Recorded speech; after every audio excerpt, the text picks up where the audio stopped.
Hello, everybody, and welcome to another episode of Two Lessons Learned. I know the name of this podcast has changed a few times, and it might change one more time, but we're getting it all figured out. So, I get questions quite often about how to start a business. It's a path that I didn't think that I would go down as I was younger.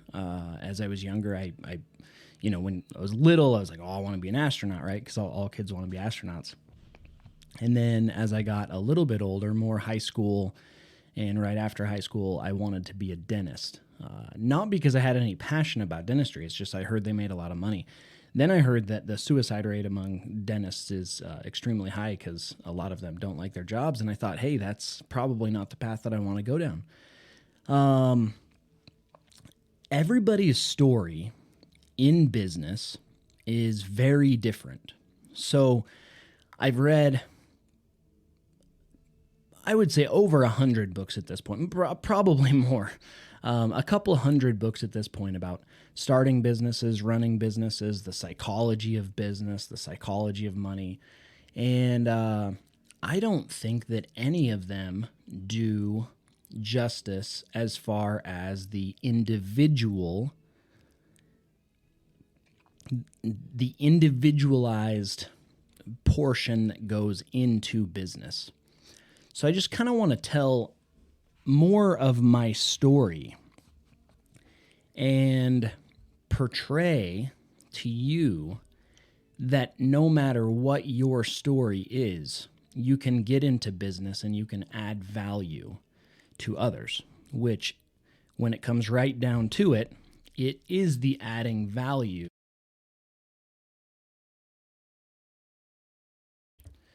So, we're just going to start at the beginning. I had a great childhood, really great parents, really great brothers and sisters. I was the youngest by 7 years. So, my next older brother is 7 years older than me. So, definitely had that connection with brothers and sisters, but probably was more like a only child as far as once I got a little bit older, which is totally fine. My parents are awesome and things were great. I put out on Facebook the other day what people's earliest memories were because I was just curious. Because my earliest memory it's kind of cloudy. I had a birthday and I got this little set of tractors with these little implements that went behind it, and I was out in our garden. And then we had to go to my grandpa or grandma's, and my parents are like, hey, we're going to go. I was like, oh, I can't find this implement. They're like, okay, well, take some time finding it. And I never could find it. And I guess maybe because I lost my birthday toy, that was really like one of my first memories. But when I start to think about the house that we were in and where I was at, it might not be my first memory. So you're like, how does this have to do with business? It doesn't completely, but individualized stories in business are what are intriguing. So that might be my first memory, but what really stands out is when we were at my grandma's house and we got a phone call. I was 8 years old. We got a phone call that our house was on fire. And in the beginning, it was like, hey, a house probably isn't on fire. There's probably just a fire near there. So we start driving east towards our house and we see just this big plume of smoke. And not sure if we saw sirens or heard sirens or anything, but we saw this plume of smoke. And then I remember pulling into the driveway and the house was just, on fire. Had not burned down. The firefighters had done a good job at getting there and stopping it, but it was a complete loss. As far as they ended up taking the house away, and we didn't get everything out of the house, but there were several things. A couple things there though that are kind of sad. They said, don't touch anything in the house. Don't worry about anything. Like insurance is going to take care of it. And there were a few things that were important to me that ended up getting taken away. Not taken away, just it's not like someone took it from us. It was just a bad miscommunication, and we just didn't get those things. One was I have this guy in my life that was very influential, such an amazing individual. His name's Rex Radford, and he had given me a helmet from, I believe it was Korea. He had fought in Korea, and that helmet is now not with us. It went in the house. So that actually, like, that still gets to me today. Just kind of bothers me that we don't have that piece of history from someone that was so influential in my life. So school was good. I never really had to study super hard. I'm not incredibly smart, but I could just get through my work pretty quick and got pretty good grades. Started getting pretty chubby around middle school, junior high. And, I didn't know anything about nutrition back in the day. I just, I ate what was around. So got pretty chubby, and I think I was kind of a loner. I didn't have a lot of friends in school, and I would hang out with neighbor kids a lot. And one day, this neighbor kid that weirdly came into my life way later on when I was a paramedic, which is an interesting story. Maybe I'll get into that later. I said, "Hey, let's race." And he said, "There's no way your fat A could keep up with me." I was like, "What are you talking about? I'm not fat." And then I went and looked in the mirror and I was like, "Oh crap. I'm pretty fat." So, in a pretty unhealthy way, I stopped eating for a summer, and I think I dropped like 40 or 50 pounds. Like it was an insane number. Went back to school, and it was so weird. All of a sudden, I don't know if it was a confidence thing or if kids are just jerks. And so I come back to school not chubby, and I always said I would write a book called "For Every Pound You Lose, You Gain a Friend." It was so weird just going back to school. It was like a completely different place. Kids treated me different. It was really interesting. So I learned from that. One, while I was chubby, I felt like I had to gain a personality. I had to kind of be funny or witty or whatever. So I'm not trying to say any of this in a negative light. I honestly think that everything that happens to us in life, whether it's positive or negative, can come and be a positive experience if we approach it correctly. I didn't know that I was approaching it correctly at the time, but I was able to gain a personality, and also too, when I was kind of more of a loner, I did very different things. I like studied Idaho history like crazy. I got really obsessed with Indians and mountain men, and learned how to trap and tan skins and just things that you wouldn't really normally do. So, that kind of shaped me as well. So, yeah, for every pound you lose, you gain a friend. Went back to school, totally different experience. Started getting more into girls. I liked girls. Had some positive experiences there and some negative experiences there. I think I love quickly, and so in the right circumstances that's good, and in the wrong circumstances that's not good. So I would say had some early heartbreak, which is fine. Just young love. I didn't really hang out a lot with kids from my school. I hung out a lot with kids the next school over, so Ryrie. Just fell in line really good with them. My best friend growing up, his name was Mitch Parker. Such a solid individual, just very, just a good guy. Also, Travis Gallup from Ryrie, very influential in my life. Actually, if we're telling stories, my first remembrance of Travis was we were in the forest near Mitch Parker's house, and Mitch was like, "Hey, this is Tyler. Tyler, this is Travis." And Travis gets this look on his face like, "Holy cow." And he goes, "You're the fat kid." And I was like, yeah, that was me. So he had seen me when I was, chubby. And then I lost all that weight. And same thing, for every pound you lose, you gain a friend. Maybe Travis didn't want to be friends when I was fat. No, I'm just kidding, Travis, if you're listening to this. No, Travis was very influential. Also another kid, Mark Hamilton. Awesome guy. He's come back into my life kind of later on and has helped me with some stuff. And he's just a really good guy. So lots of stories. Okay, let's keep going because we're really getting into the individualization of business.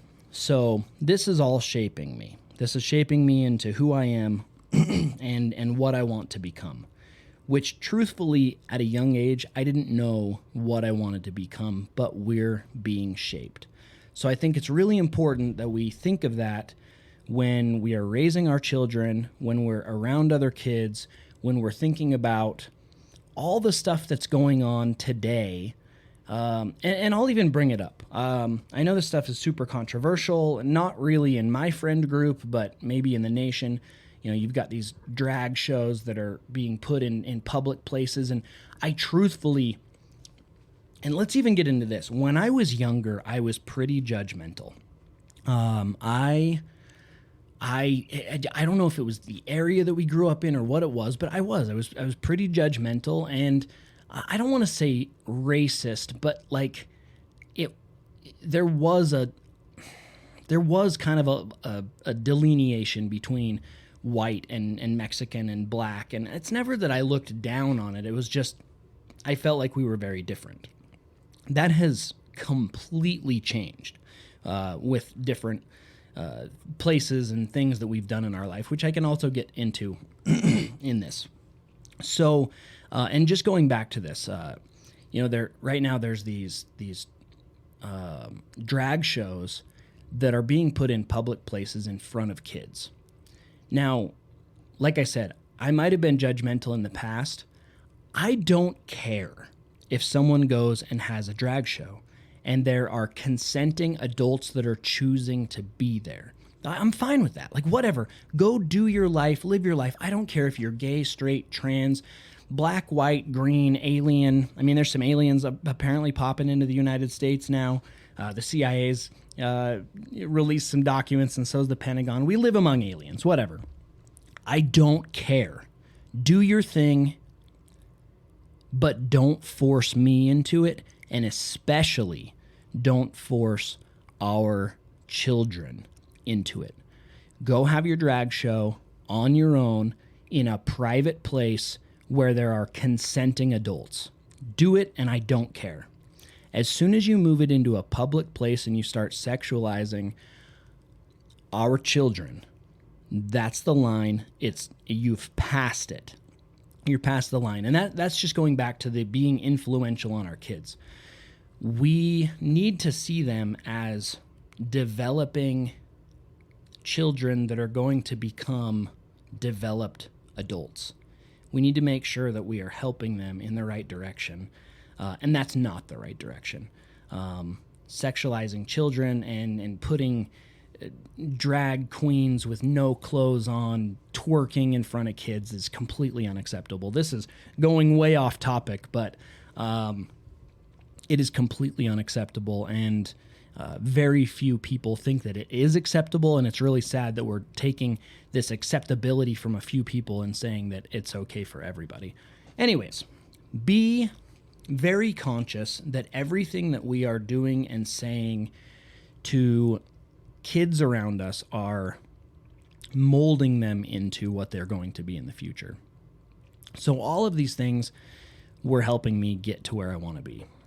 I had a girlfriend right after high school, which was pretty influential in me going on an LDS mission. My family was always funny because I'm a pusher. I'm a push backer. So if someone says jump, then I think stand, and if they say stand, then I think jump. And I always kind of knew that I was going to go on an LDS mission, but I said for my 18th birthday or 19th, nobody get me anything mission related, or I will not go on a mission. Like I just didn't want to be forced. I didn't want to be pushed in any way. And my parents were great. Nobody pushed me or wanted me to. They all wanted me to go, but they didn't push me to go. But the girlfriend that I had at the time was very much like, I will only marry a returned missionary. And so I was like, well, I guess I should go. I need to go on that mission. And so I did, and it was such a great experience for me. 6 months in, she had another boyfriend, and now I think she's gone off and she's like a Wiccan or something. I don't really know. Haven't had contact in many, many years. So everything works out good. Gordon B. Hinckley once, I'm not trying to take this all to a spiritual thing, but Gordon B. Hinckley said once, generally things work out. And in this regard, it worked out very, very well. So, if someone's listening that doesn't know what an LDS mission is, it's a mission for the Church of Jesus Christ of Latter-day Saints.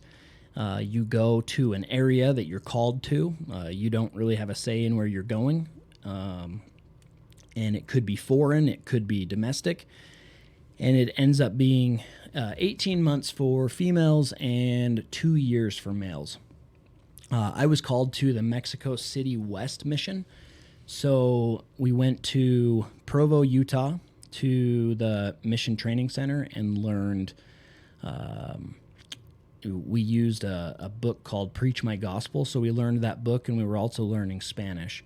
Now, 6 weeks of Spanish doesn't really help a lot when it comes to then getting plopped into a country and having to know the language, but I wouldn't have had it any other way. The best way to learn something, which is also a good business principle, is to just get plopped in and immerse yourself 100%.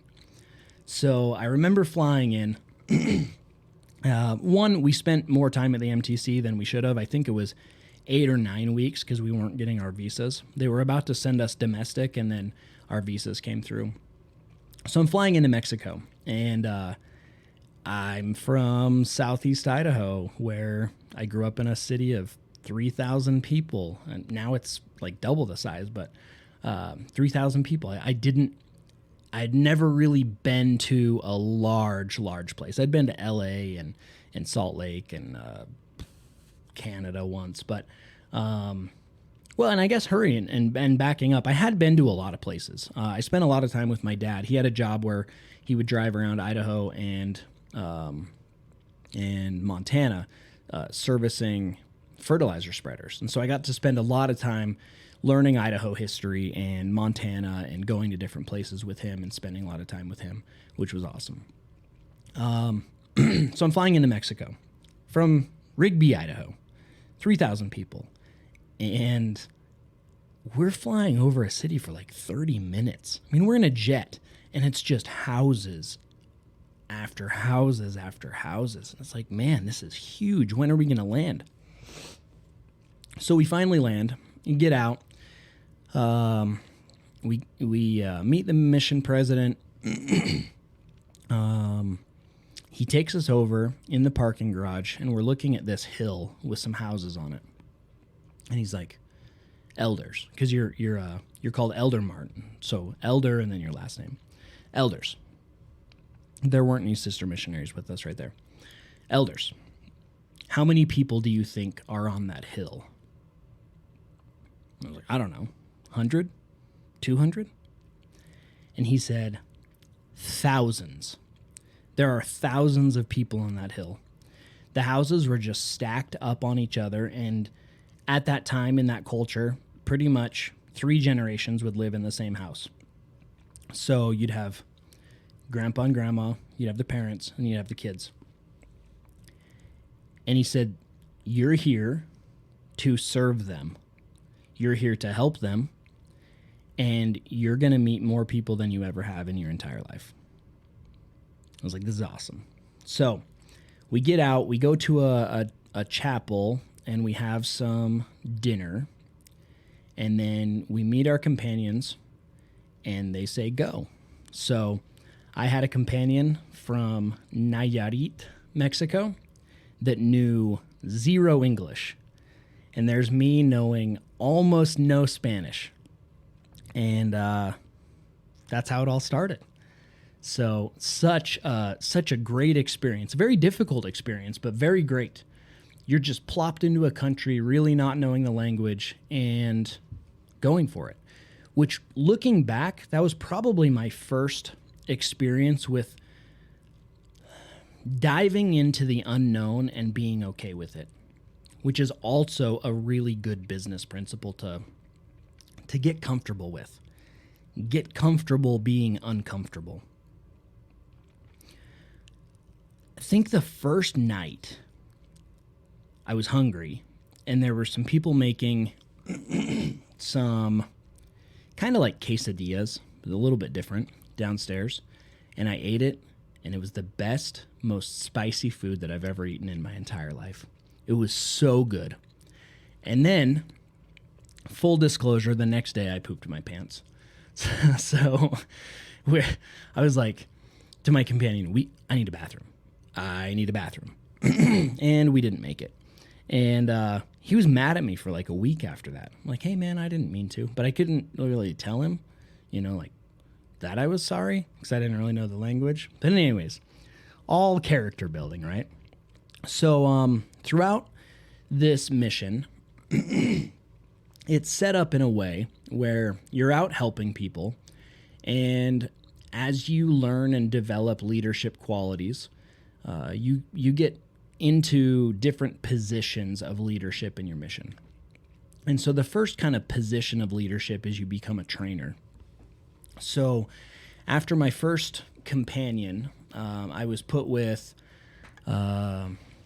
another companion, and the APs, the assistant to the president, said, hey, we're putting you with this guy because he doesn't want to work, and we need you to help him to work. This was really influential in me learning people and what makes them tick. So there is a principle of obedience on the mission. There are many, many rules, and it's very strict. You wear mission clothes all the time. You always wear your name tag. Very rarely do you put on normal clothes and go out and do anything. You work from sun up till sundown, but you do have one preparation day, which is where you can do your laundry. You can maybe go visit somewhere in the mission, some historical place or something, or go play. We played a lot of soccer, a little bit of basketball, had some lunches with lots of other missionaries.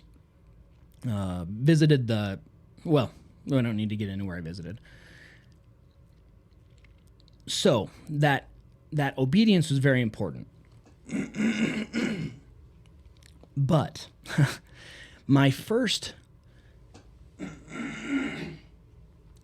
zone leader was not super obedient, but he was one of the hardest working and highest baptizing missionaries. I don't know why my voice is doing this. I'm really sorry. And I don't edit these podcasts, so you're going to hear it all. Not super obedient, but was also the highest baptizing missionary in the entire mission. And so it was kind of weird because my first zone, I kind of learned like, oh, rules can be bent. Now, I'm not saying this is good. I'm not saying that this is what people should go out and do. I'm just telling my story. So with this second companion, the AP, which is that same AP, the guy that was a very hard worker and the highest baptizing missionary out there or on our mission, he said, hey, we're putting you with this guy because he doesn't want to work, and it's your job to figure out how to get him to work. I was like, well, man, I've only been here for a couple months. Like, why me? but hey, you asked me to, so let's make this happen. And I had also learned that, he bent rules, so for the good of humanity and the good of getting this elder to do things, how about, I allow him to bend some rules with some stipulations. So at this point, I was speaking Spanish much, much better. And I sat him down and I said, hey, look, I know you don't want to go out and work. I want to go out and work. But I understand that you're close to being done on your mission. You're burnout. You don't want to do anything. So let's do this. For every 5 people that we get to church and 5 people that we can help, then you get 1 free day that we can do whatever you want. Obviously, not something crazy. It's not like we're going to go to a bar. But we can go do it. And we don't need to wear mission clothes. We can wear normal clothes and we can go out and do it. I'm not saying this is the right thing to do, by the way. Just saying this is how we did it.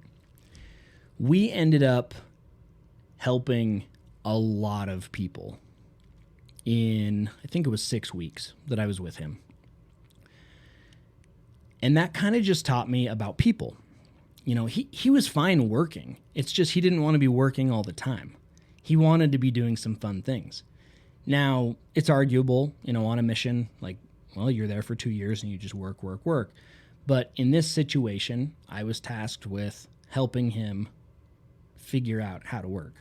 And that's how we did it. I figured out that he needed something fun in his life so that he could work. We ended up bowling on a lot of P days in that 6 weeks. We bowled a lot. We went to the center. It's called El Zócalo, one of the biggest cathedrals in all of South Mexico and South America. I think it's actually the oldest as well. Really cool place. Great tacos around there. And after that, because we had some success, I was moved to a different area and was with a newer missionary. We was with him for 6 weeks. We also had some pretty good successes. And after that, the first kind of position of leadership that you get into in a mission is being a trainer. So had a brand new missionary, Elder Crespin, also from Mexico, and I was able to train him. Then within that time, or after that 6 weeks, became a district leader. So was still training, but a district leader. So you're over a district, and then in that district is a zone, and within those several zones are your entire mission. So this is a district leader for a little while, and was able to learn more about people. So taking this to business, I learned that it's just people management. We could have a lot of success and we could get a lot of people out working and helping a lot of people by figuring out what made each one of them tick and then finding what people wanted. So, some people needed service. Some people needed us to go over and help them make dinner. Some people needed us to just help them carry water from the well to their house. So finding what people needed and then pairing them with the right people. Then getting the, let's say, workers, employees, missionaries, getting them to have a solid work ethic and to enjoy what they're doing. Really enjoy it. Not just do it because I said I'd be there for 2 years. No. You have to find some sort of passion in it. And that's something that I think I thrived at, something that was really exciting to me. So it was getting them tick. So after that, moved up to an area called Tlalnepantla and was a zone leader up there. So just throughout my mission, just kind of progressing in leadership. Not because I had all these great qualities or whatever, but it was, I think, because I was just passionate about helping people, passionate about leadership, passionate about finding the right people to do the right things at the right time and helping people. So this was all so influential in starting businesses. Throughout my mission, my brother Brandon would write me. He and my parents wrote me more than anybody. I think it was just about every week I'd get a letter, and they were all so inspiring. One of them talked about focusing on something and letting it become like a burning desire. And what you focus on expands. And so throughout my mission, I started to really implement that. I went from Tlalnepantla out to a place called Metepec, and pretty much at this point, I had almost all white companions for the rest of my mission, which is pretty rare, and actually kind of difficult because it's way easier to speak English than it is Spanish. And so we would have to force ourselves to speak Spanish because it was just too easy to speak English to each other. It was also fun because there's this stigma out there that if you get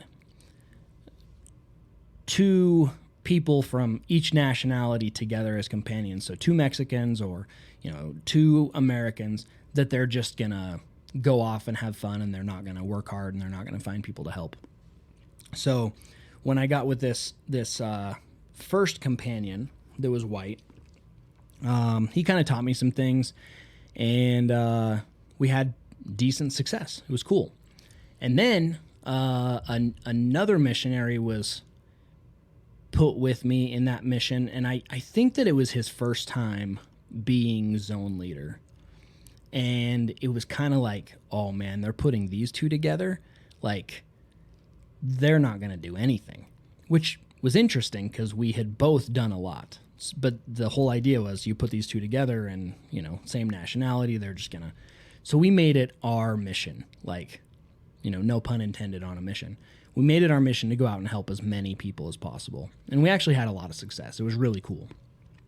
So breaking through some stigmas and barriers there, you don't have to abide by what people say. So if someone says, oh, hey, you're not going to be successful, go prove them wrong. It's okay to prove people wrong. Not stick it in their face. We didn't go around and go, hey, you bunch of losers that told us we weren't going to be successful. Look how successful we were. No, you just do it in silence. Just go and work and make it happen. So after that, I had a few different areas, ended up opening an area that had been shut down. I don't remember why it was shut down. There was an area in my mission that was shut down because some missionaries they witnessed a murder. This was not that area, but some crazy stuff happened down there. Something that just popped into my head too, negotiation in business.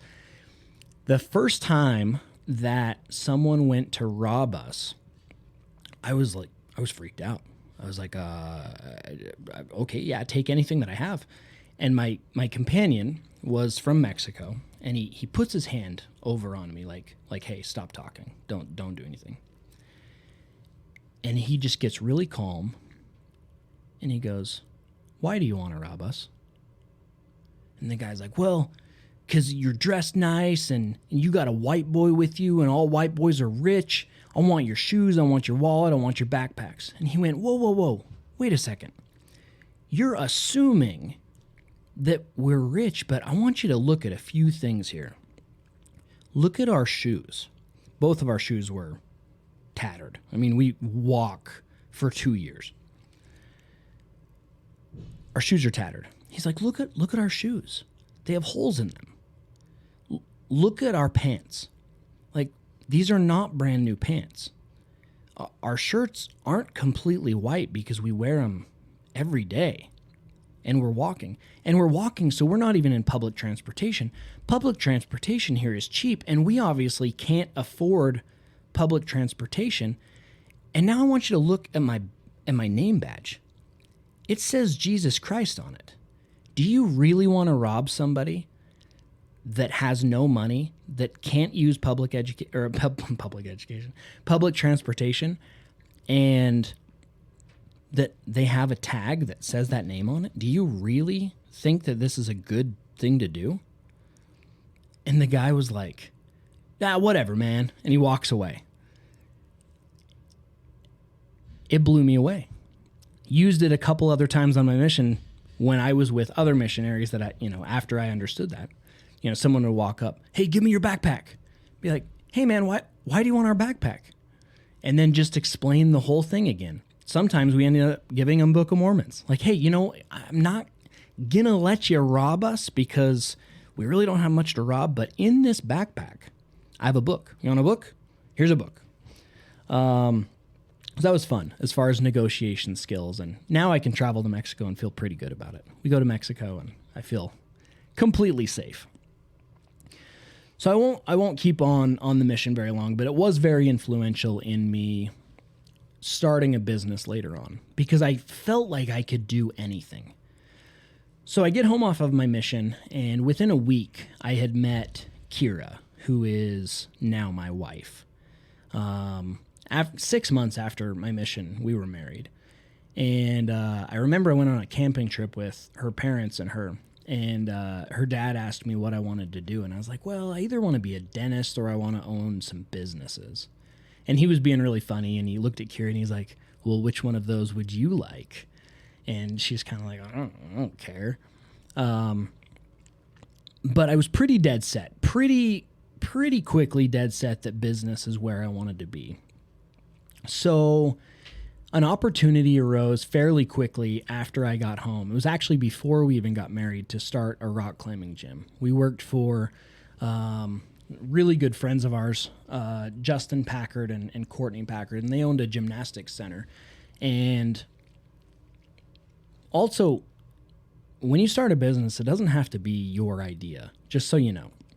Our first few businesses were not our idea. In fact, I kind of need to attribute all of it to Justin Packard. He had this big open wall in the gymnastics center, and I was coaching for him, and so was Kira. And he's like, "Man, I'd love to put a rock climbing wall up there." So I was like, well, if he wants to put a rock climbing wall up there, but he doesn't have the time to do it, I wonder if I put a rock climbing wall there. There's nothing like that in our town. College students might really like it. So started putting together a business plan. And I had never done a business plan, but did it anyways. And I'll get people that will ask us about business and say, "Hey, how do I write a business plan?" And I go, "Well, here's how I did it." But how I did it was literally hopping online and saying, "How do you write a business plan?" I've found out some good ways to do that, some better ways to do it. But the truth is you just need to do it. So I put this business plan together, figured out what we needed to do, and started going around to some banks. And it was maybe demoralizing at the time, but now I find it hilarious. Because the bank goes, "Well, you don't have the 5 C's of lending. You don't have collateral and cash and, whatever those 5 C's are." I don't even give a crap what those 5 C's are. They did, because they just saw this young person that came in and wanted a $15,000 loan, and they thought they'd never get paid back. But at the same time, they'll give hundreds of thousands of dollars to a student loan, and then they get out and can't pay their student loans back. So I just thought that was kind of funny. Now, at the time, I probably didn't, but now I find it funny. So what I just decided was, we are going to open this no matter what. So I had the business plan, and I went around to the 5 wealthiest people that I knew. And 4 of them said no. Totally get it. I understand. We're young. Asking for $15,000, which at the time I thought was just an astronomical number. But we did have one person who said, I'm gonna talk about this with my wife. We're going on vacation. We're gonna talk about it, and I'll give you a call back. So about 5 days later, he gives me a call back, and he said, "Hey, we like this. How does 6% interest sound?" And we had given them kind of a breakdown. We could do 5 years at this percentage, 6 years at this percentage, and they liked it. They said, "Hey, let's do this." In hindsight, they took a big chance on us. Since then, we look up to them in so many ways, and actually, we'll get a little bit more into this because I think that relationships are one of the most important things that we can do in business. We had made a decision that no matter what happened, they would get their $15,000 back. They worked hard for that money. They're really good people. They're taking a chance on us. They will get that money back. Now, there are some business people that are like, "Oh, it's business. So if I default on this loan, it's just business. It's not personal." No, I think business is very personal. If I ever get a loan from somebody, they will get their money back. That is just how it is, and I think that's something that's been lost in society, and it could be a handshake. It does not need to be written down. They will get their money back. So they loan us this money. We get going. Made some pretty bad decisions because I just didn't know anything about business. We bought a lot of things at retail cost when we could have bought them at wholesale. But we get going, and it was cool. People would walk into the gym, and we'd teach them how to belay, and they would have a good time. And I was like, man, we built this. Like, we built something that people want to do. They come, they enjoy it, they're having fun. And I didn't get the idea of value creation at the time, but that's what we were doing. We were creating value, and then we were exchanging that value in terms of dollars. So powerful. So powerful. Value creation is number one. So, on my mission, for example, we're creating value. We're helping people with whatever they need. Creating value. And in turn, we technically didn't get a lot back as far as like value exchange, except for how we felt, which is also very important to learn. It's okay to provide value, and the value that you get in return is learning, growing, the feeling that you get, and the work ethic that comes around it. So value doesn't always have to be traded for dollars. In fact, I do many things right now for free. A lot of things for free. I actually should charge more for a lot of the things that I do, but I enjoy them. And so I just feel like there's this, actually, I don't even feel it. I know there's some universal law that I don't understand that works, that if you serve, it will come back to you in some way.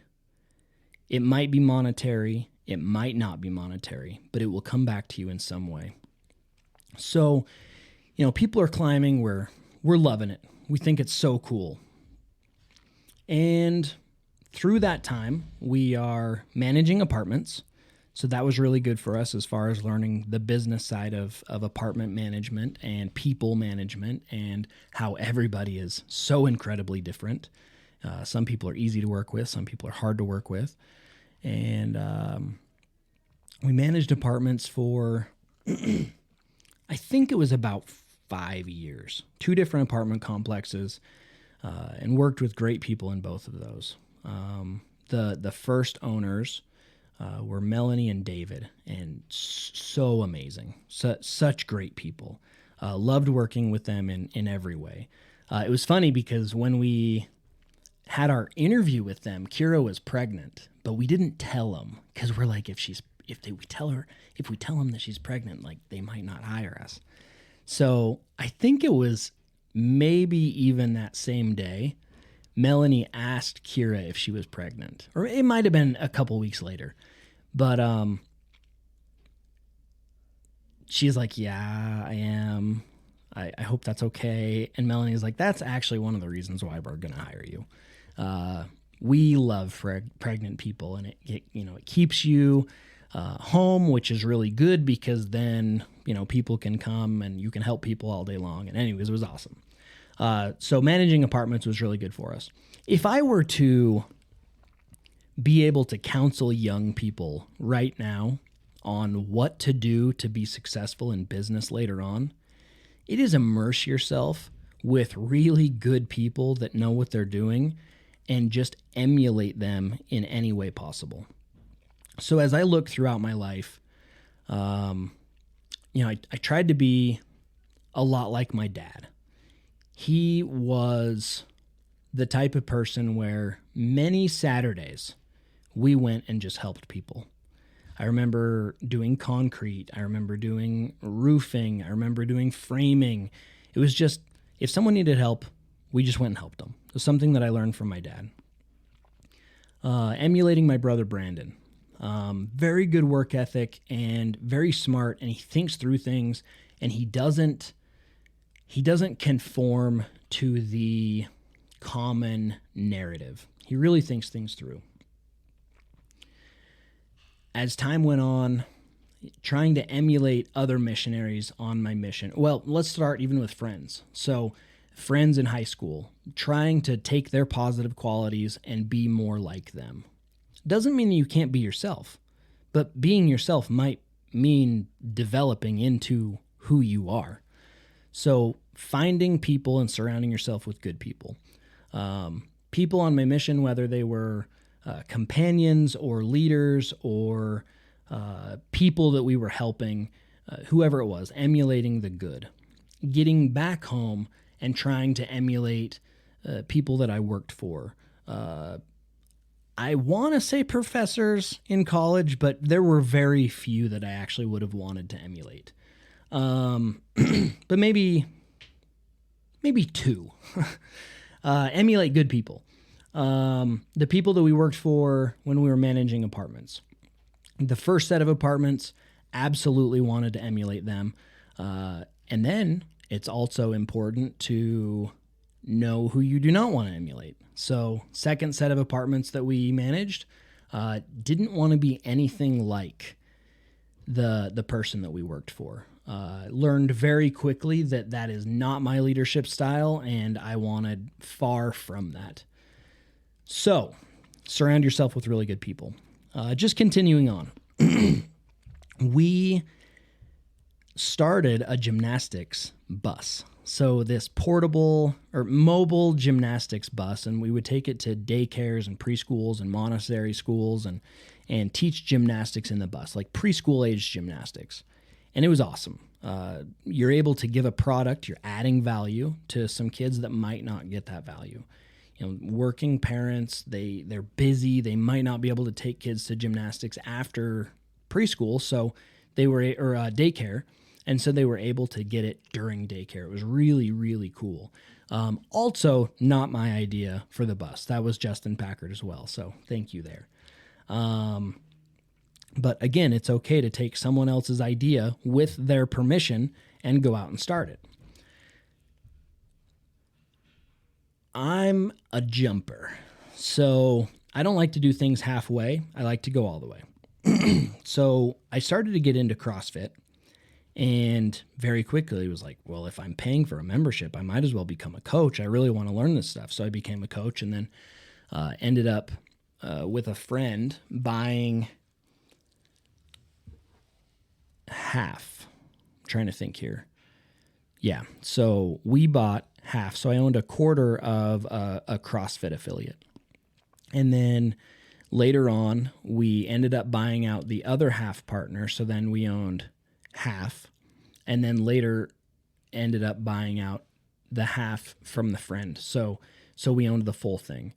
Like I said, I'm a jumper. So, and I think that's a good principle to learn too. If you want to be in business, you just kind of have to go for it. I didn't know if it was going to be successful. I didn't know exactly how much it was going to make or what, but I just wanted to help people. I just wanted to add value, learn for myself, do as much as possible, and see what happened. And so far, that's worked out pretty good. I know there are businesses around, definitely larger businesses that will do these huge market analysis. They'll spend from tens to hundreds of thousands of dollars doing a market analysis to see if they should put their business in a certain area. When the truth is, if you have a solid product or you have a solid idea and you have a solid work ethic, just do it.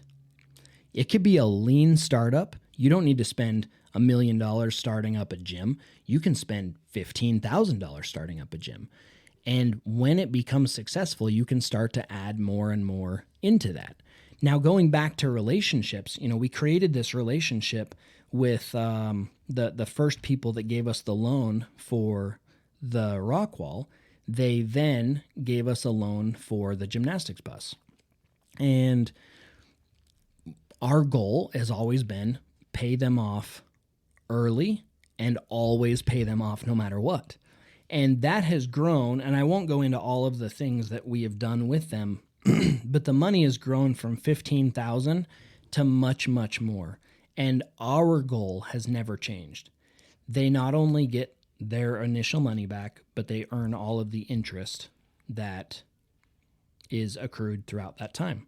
That's very, very important. I just feel like that's one of the most important things, because I will work as hard as possible to make sure that they make their money back. They've worked very, very hard for their money, and they're great people, and I want to make sure that they always get it back.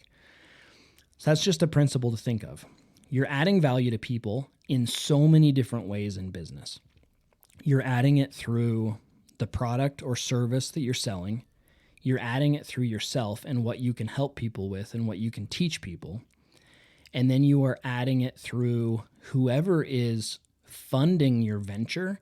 You're adding value by giving them the interest back that they loaned you. Now think of all the value that they're adding in their industry.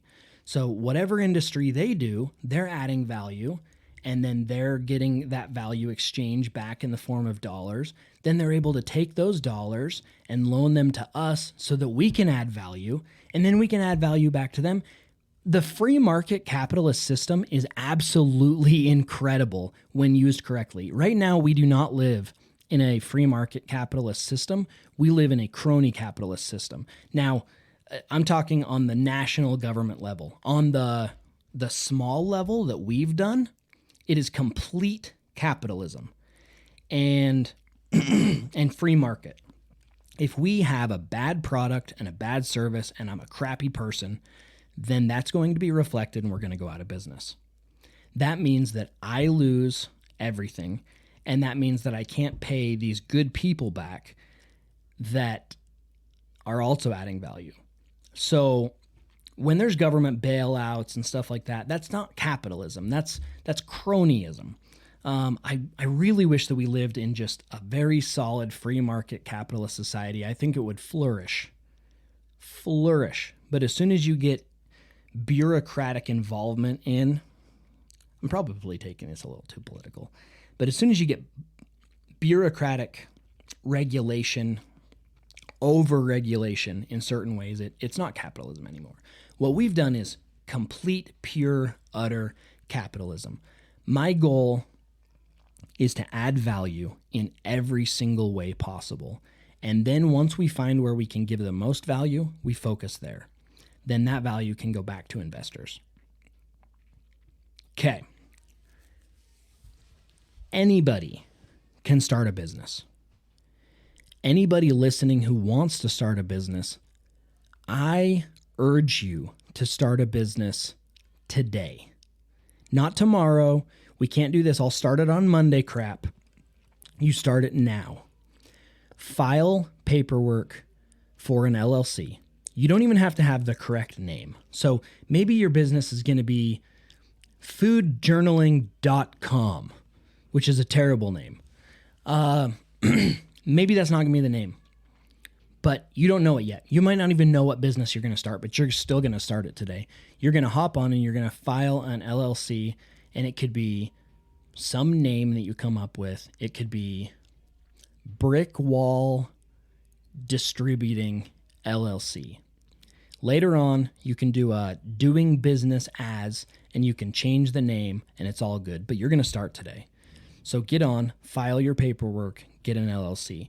Now it's time to start brainstorming, figure out your ikigai. So here we go.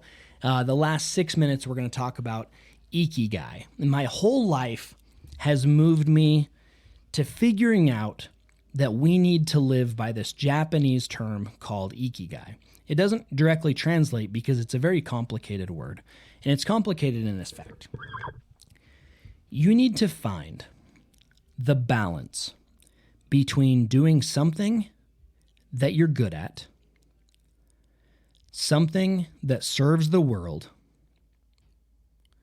something that you are passionate about, and something that earns you money. You have to find the balance between those four things. Many people have jobs and make money, but they hate their job. That is not the way to live. Many people do what they love, but don't make any money, which is also not the way to live. We live in a society where it is necessary to have a plenty of money. That is maybe not a perfect quote from Wallace D. Wattles in The Science of Getting Rich, which is a book that I highly recommend. There are a few books that I recommend. To start off, The Science of Getting Rich by Wallace D. Wattles, How to Stop Worrying and Start Living by Dale Carnegie, How to Win Friends and Influence People by Dale Carnegie also, The Success Principles by Jack Canfield, and How to Grow Rich by Napoleon Hill. These are not the be-all, end-all books, but they are a very solid foundation of helping you learn to take responsibility of your own life and to get out there and start a business. Those books never taught me about ikigai, but the essence of them are. If you're not doing what you're passionate about, life is just not full. And if you're not doing something that you're good at, that's okay if you can become good at it, but there's just some things that we're just not going to be good at, and that's okay. So we can change directions. You can change jobs. You can change careers. You can change what discipline you're going to in college. You can quit college. You can go to a trade school. You can start there's so many different ways. You can just take some time off and go to Europe. Like we put this weird, gotta go to high school, go to college, get a degree, contribute to your 401k, and just be a good citizen by getting a job. And it's just wrong. All of those books had the essence of the ikigai. Do what you're passionate about. Do what you're good at. Do what makes money. And do what is good for the world. Can you imagine where we would be today if everybody had that focus? It doesn't mean that everyone needs to be perfect at it, because we're not going to be perfect. That's one thing, too, that I really want to get across is I mess up so much.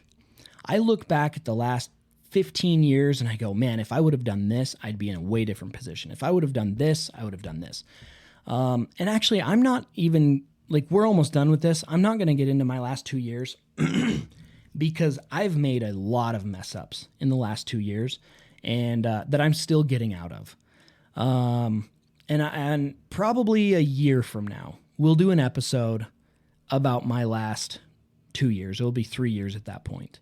And some things that I've overcome, because we mess up, and that's okay. Messing up in business is what you need to go out and do. So you're going to file this LLC, and you're going to start to figure out what you want to do, and you're going to mess up, which just means that you learn. That is what it is all about. If you look at the billionaires and the multimillionaires and even just the millionaires out there, and you start to interview them and talk with them and ask them how many times they've messed up versus how many times they have won, I guarantee you they've messed up 90% and they've won 10%. But they're willing to mess up. Go out, be willing to mess up. I'm about to go out and do a CrossFit workout. And I know that in that CrossFit workout, I'm going to find things that I need to be better at. After that, I'm going to go and put this podcast out. And as I do that, I'm going to find things that I could be better at. And after that, I'm going to hop on and I'm going to start doing some day trading. And I'm probably going to see that some of my positions are way down, which means I could have done better. Later on, I have some consulting. And I'm going to find out that there's things that I don't know. And after that, I'm going to go to jiu-jitsu and I'm going to get choked and armbarred and leg locked or whatever several times. And I'm going to learn that there are things that I could have done better. And after that, I'm going to be doing some more things around the business, and I'm going to find out that there are things that I could have done better. And then later, I'm going to see my kids, and I'm probably going to say some things that I could have said better. And that is okay. It is 100% okay. Don't beat yourself up. Praise yourself for being open to knowing that you're going to go mess up every day. But messing up is fine if you're not giving up. If you mess up and give up, that is pathetic. If you mess up, learn from it. You either win or you learn. It's not win or lose, you win or learn. That's the things that I've learned throughout my life. There's probably a little bit more that I could say, but I won't due to time. I am not perfect in any way. I mess up all the time, and I want people to know. I'm just saying, I'm just word vomiting now. Go mess up. Go mess up as much as possible with the mindset that you will learn. And I promise you, 10 years from now, you will blow yourself away of where you're at. And just last thing, which we can get more to in another episode, write down what you want. Not just the physical possessions. Write down how you want to feel, how you want to act, how you want to be, and the physical things that you want. What relationships you want to have, whether with people or spirituality, whatever that is, write it down as if it has already happened. Write it down, read it every single day, and adapt it as time goes on. I promise you, writing things down is one of the most powerful things that you could possibly do to radically change your life. So that's it for today. Hope you guys enjoyed my long stories and my breaks, because I have to take little breaks to think. I'm not a great orator. So thank you for listening. If you even got this far, you're a rock star. If you guys ever need anything, please reach out. I'm always happy to help how I can. I definitely don't know everything. I have a lot to learn, but the things that I do know, I'm happy to share. We keep no secrets. We share everything. Thank you guys. Have a great day, and we'll see you soon.